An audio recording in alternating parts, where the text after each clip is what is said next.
Thank you, Cathaoirleach, and thank you, Minister Chambers, and indeed thank you to all deputies for coming and attending and participating in this debate. I greatly appreciate both your interest and your support and your contribution, and thank you in particular for the personal reflections that you bring to the House. It's not always an easy thing to do, to reflect on one's own experience, particularly in a forum like this, but it does help tell those stories about why it's important, and we tell the stories of our constituents, but in order to advance and evolve our own democracy, it's sometimes important to just reflect on the personal experiences that we've had, because there is absolutely no point in coming in and pulling up the ladder and pretending that it's easy to be here when it isn't.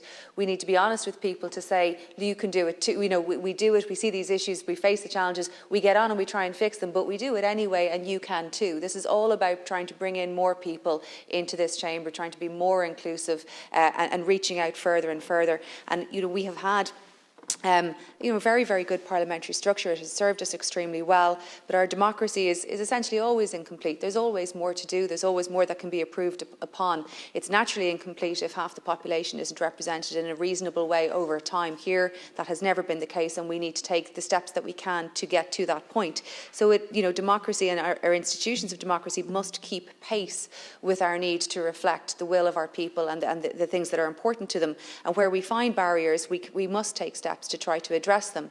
And this is simply an effort to do that. I recognise how complex it is. I recognise the read across constitutionally. I recognise the academic debate around it, whether it's necessary, whether it's not, the read across on, the questions in relation to parliamentary privilege and how that's linked, and Deputy Howlin mentioned that to me also, and it's of course part of the same conversation.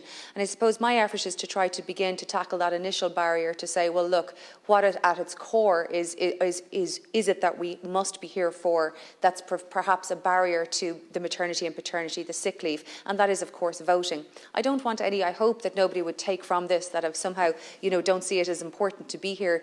Being here, standing here is the privilege of my professional career. Being here it's so enjoyable, it's such a privilege to be able to participate, to be able to vote, to be able to be part of the parliamentary structure, to be able to serve constituents. But at the same time, I recognise that for the institutions to evolve and to become stronger and better, and for more people to be able to come easily into those structures, they must be questioned and challenged and helped evolve as time goes on. And as Minister Chambers, as Deputy Batchik, as other deputies have said, Deputy Snuddick, these things must happen together. There's a confluence of events at the moment which require, as Catherine Day in the Citizens' Assembly said, real seismic change around some of these issues. There is that opportunity, but only if we take those points and run with them.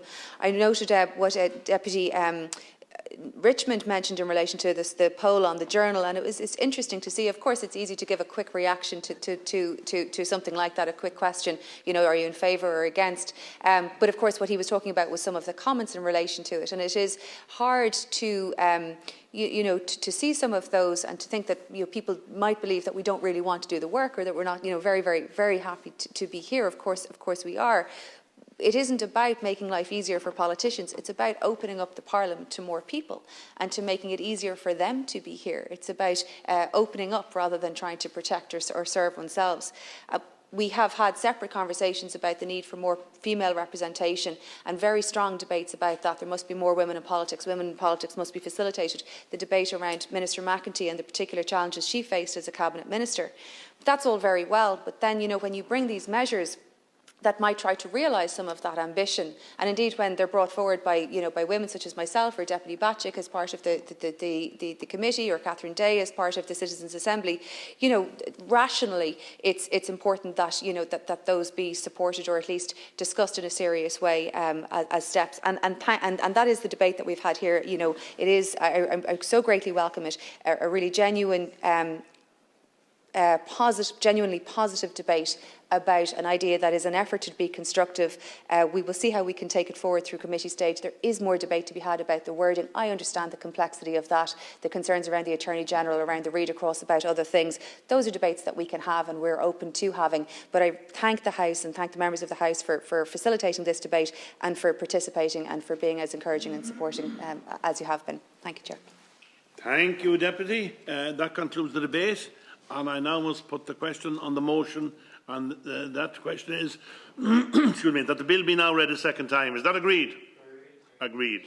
The question is obviously carried, and the bill is accordingly